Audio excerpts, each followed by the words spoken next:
I'll say good day to you this day of your time. How are you all? All right, we thank you, first and foremost, for the opportunity to interact with each and every one of you individually and all of you together collectively. For each and every time you allow these interactions to take place in this manner, you are allowing there to be created and co-created between us a link, a bridge, a connection between our world, your world, and the co-creation of a new third reality in which we can both interact more readily. We thus then are also allowed to experience through each and every one of you willing to interact with us the gift that you are giving us of allowing us to experience that many more facets of the multidimensional crystal of creation. So we thank you for that gift. We would like to begin this transmission in the following way.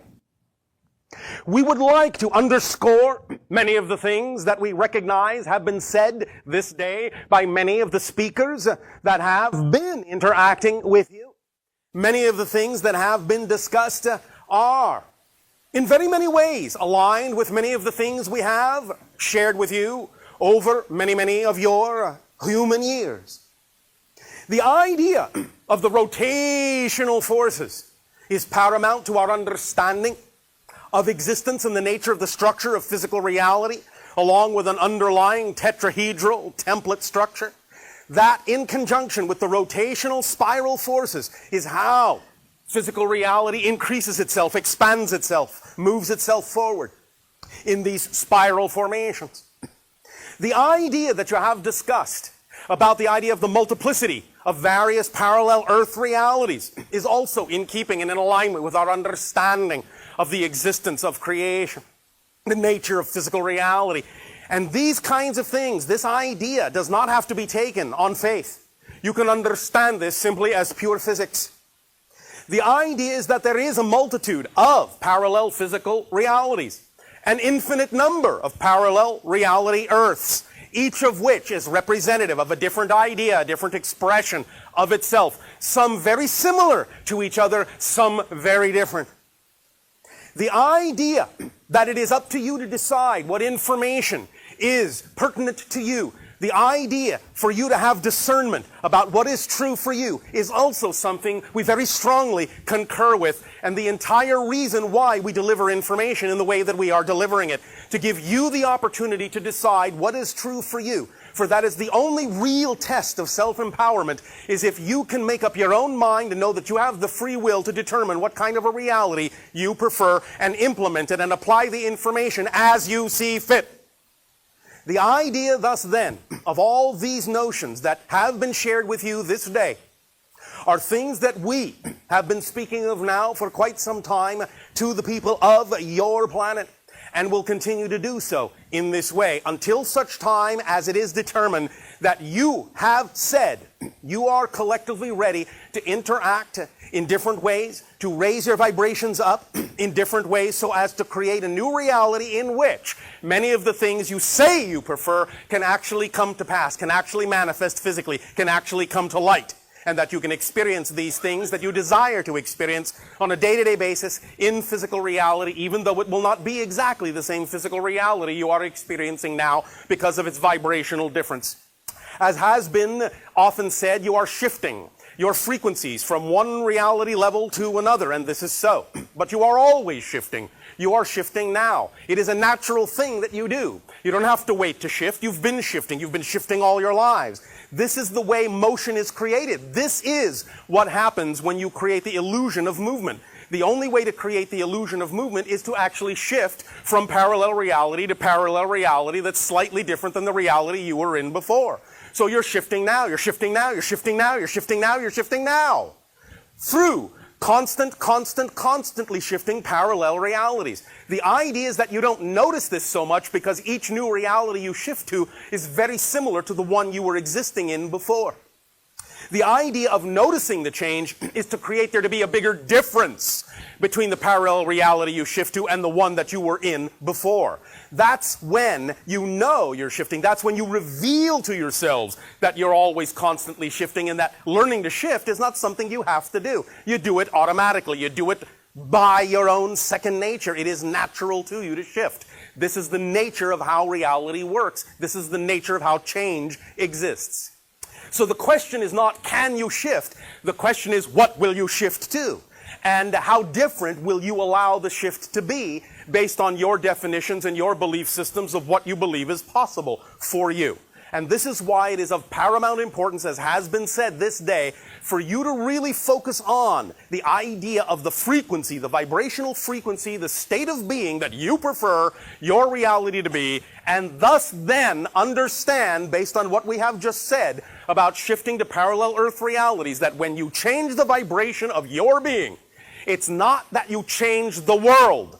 It's that you take yourself, you shift yourself to a parallel Earth already existing on the vibratory level you have created within yourself. So it's not about having to force anyone else to change. It's only about you changing and taking yourself to whatever reality, whatever parallel Earth is representative of the vibrational frequency you have created within your own state of being. And thus then find yourself surrounded by other beings who already populate that world, but are already more representative of the vibrational frequency you have created yourself to shift to. Is this making some sense to you? All right. The idea here, again, is that this is simple physics. As many of your scientists are beginning to realize, everything exists all at once, all now, in a sense, all here. But you create the illusion of separation by creating differences in vibrational frequency.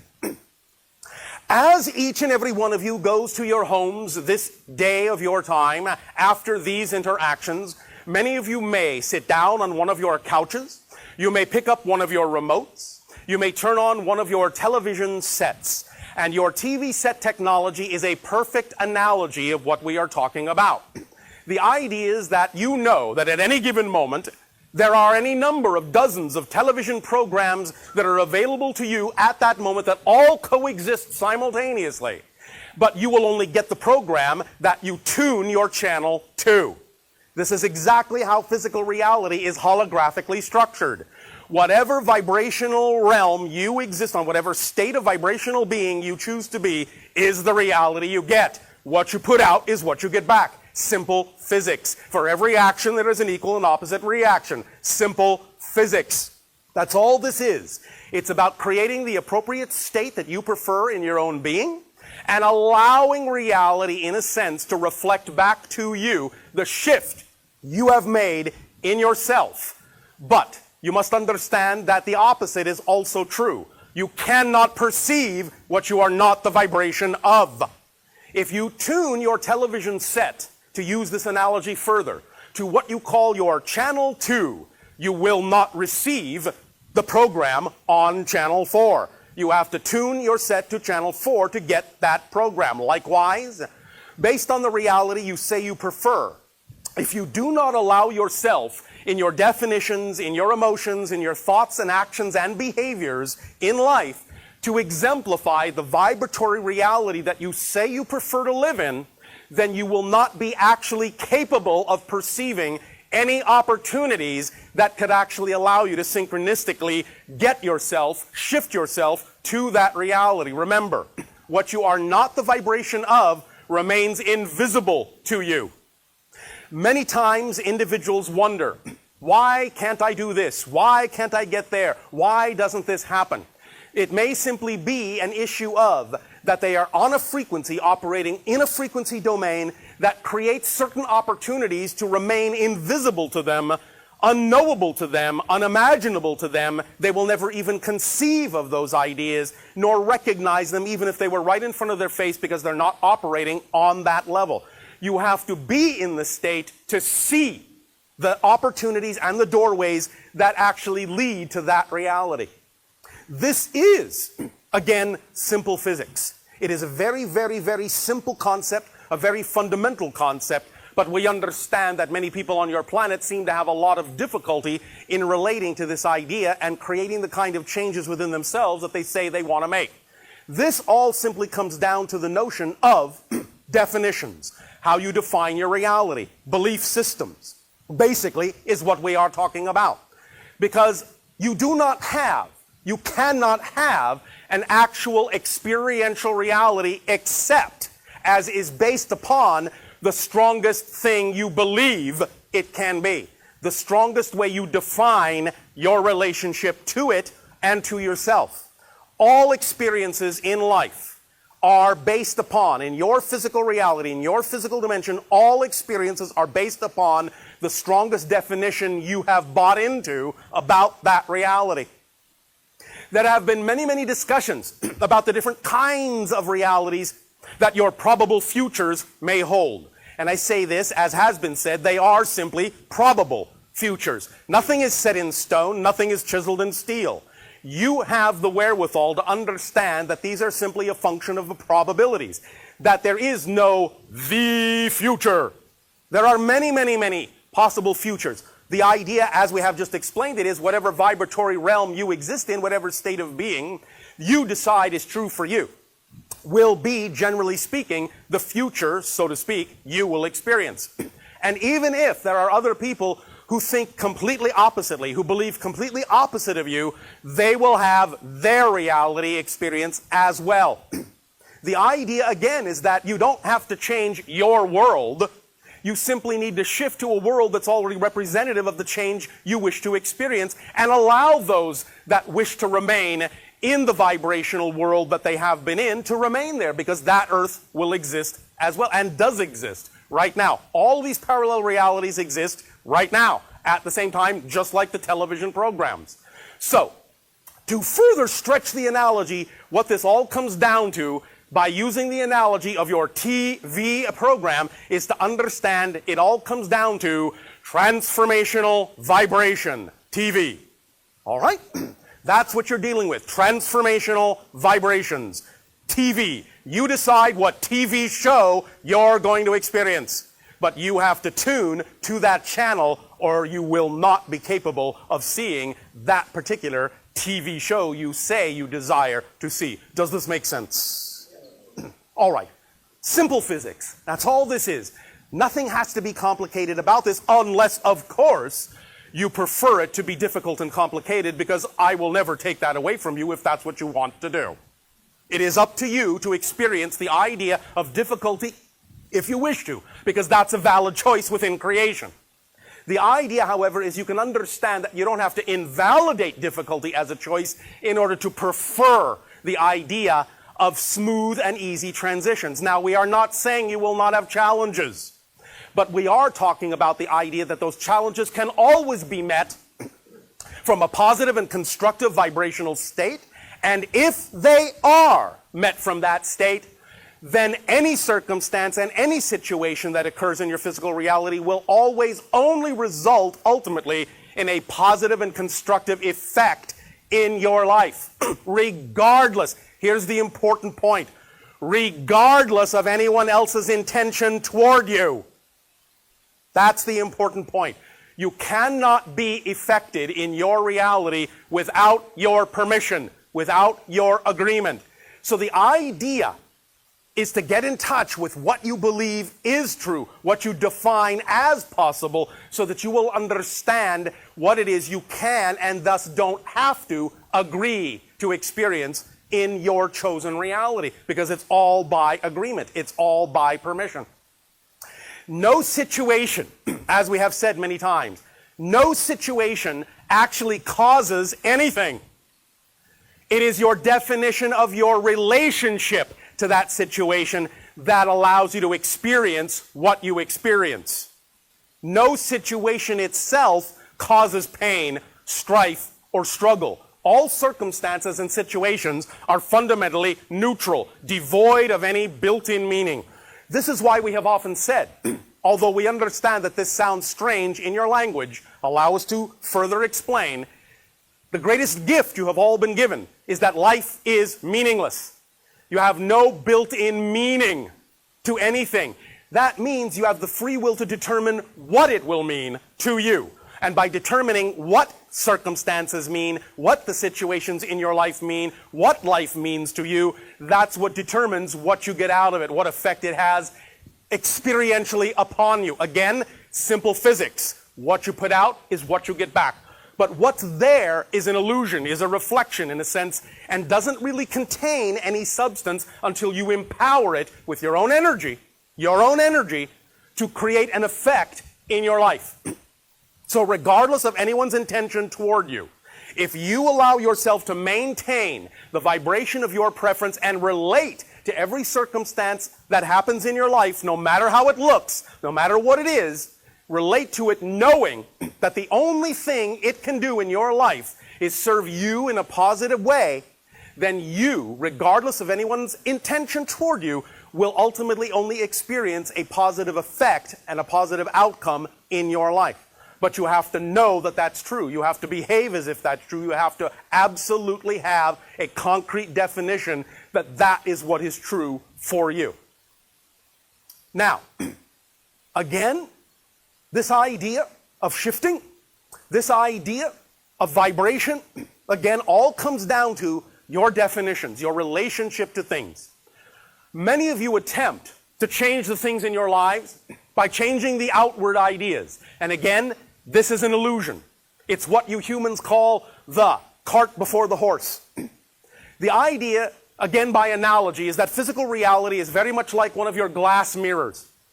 If you look in a glass mirror and you see a reflection, if the expression on your reflection's face is frowning, you don't go over to the mirror and try to make the reflection smile.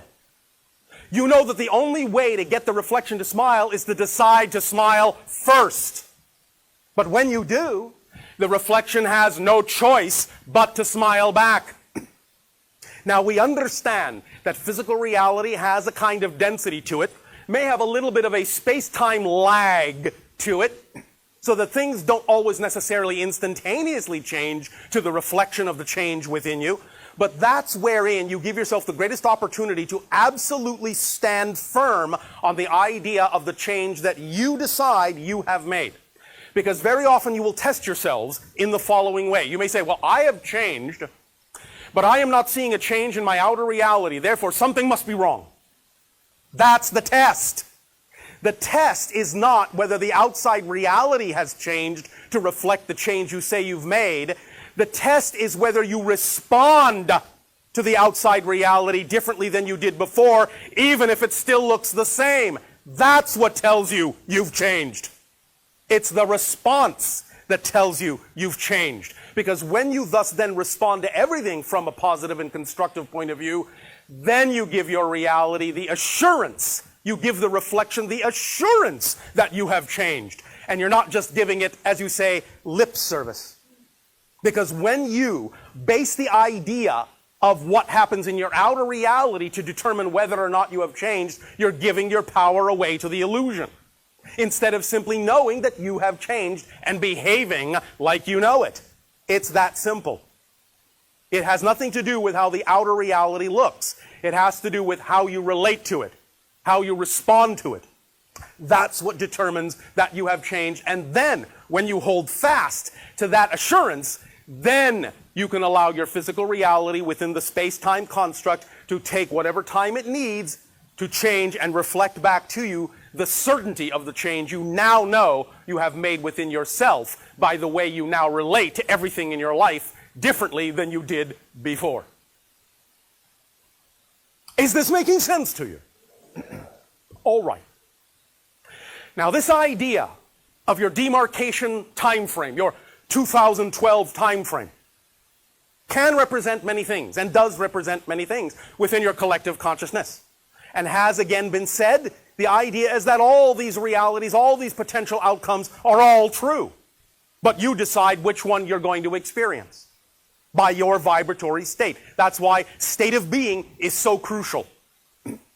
The idea thus then, however, to put a different spin, a different idea, an additional idea into your 2012 demarcation time frame is that it is like a threshold, a crossing, and from our perspective, it is like the tipping of a scales. Before that time, the collective energy of your planet has been generally negative. But after that time, you will have finally tipped the scales and the collective energy of your planet will finally slightly be majority-wise positive.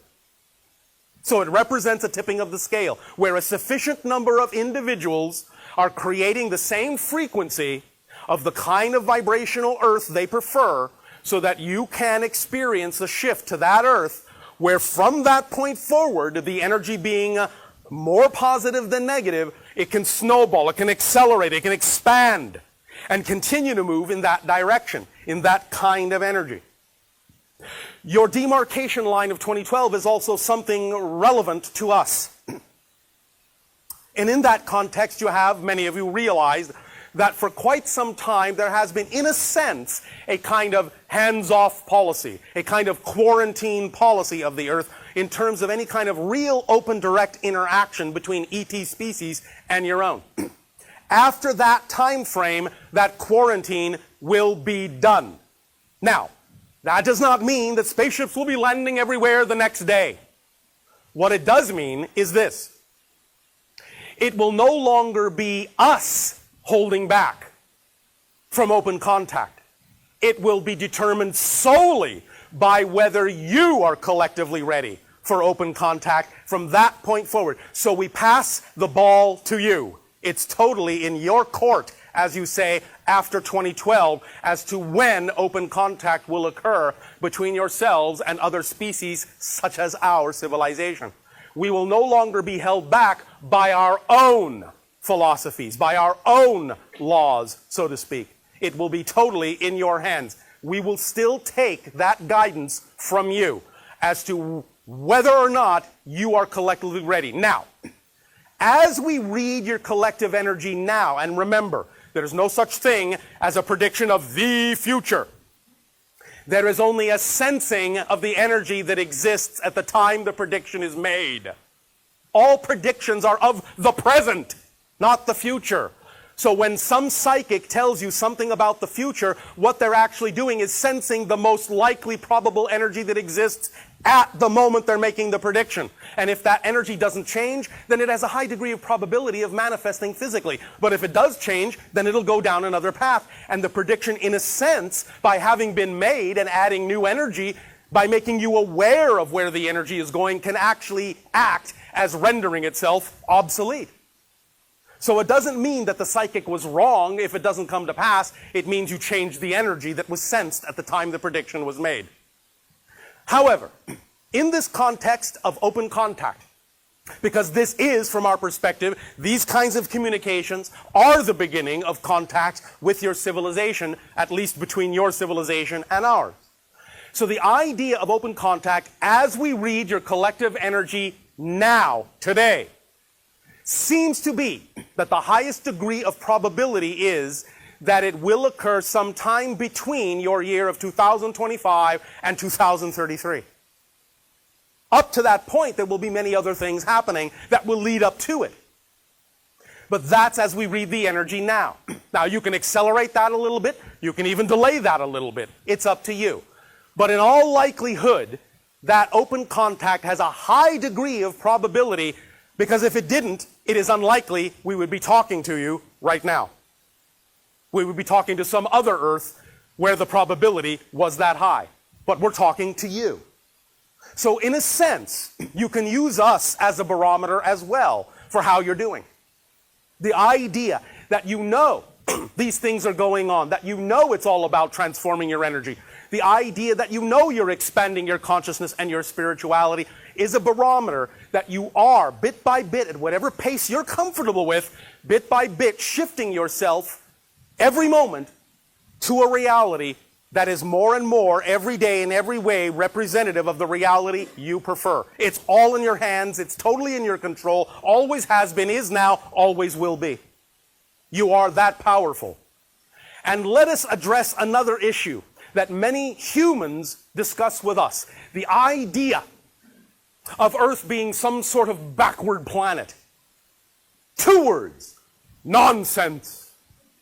Understand that even though we understand that there are many difficult things that occur on your planet and many limitations exist, and that many times you often think of yourselves, when you compare yourselves to other civilizations in the cosmos, as some kind of backward kindergartners, nothing could be further from the truth.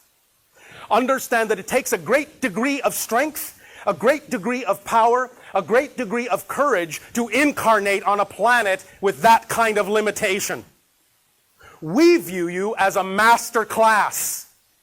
Start viewing yourselves that way, and you will be astonished at what you can accomplish.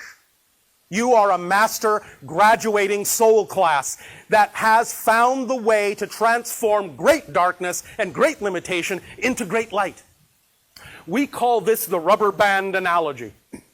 You all know the little thing on your planet that you call the rubber band.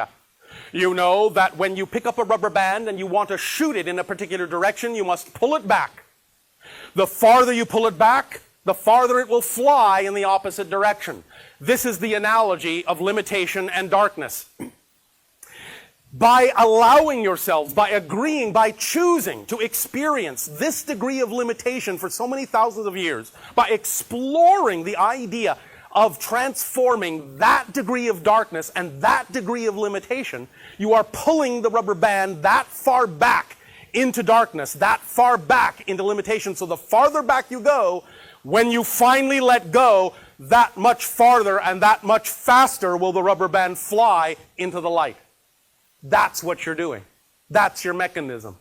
You're building yourself up, all this momentum to transform all that energy in, relatively speaking, a sudden short burst of enlightenment, historically speaking, to fly yourself, to fling yourself, to hurl yourself forward in the reality that you prefer, in the vibrational state that you prefer.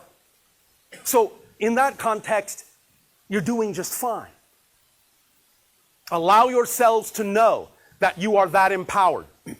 Live your lives knowing that, and that will make all the difference in your world.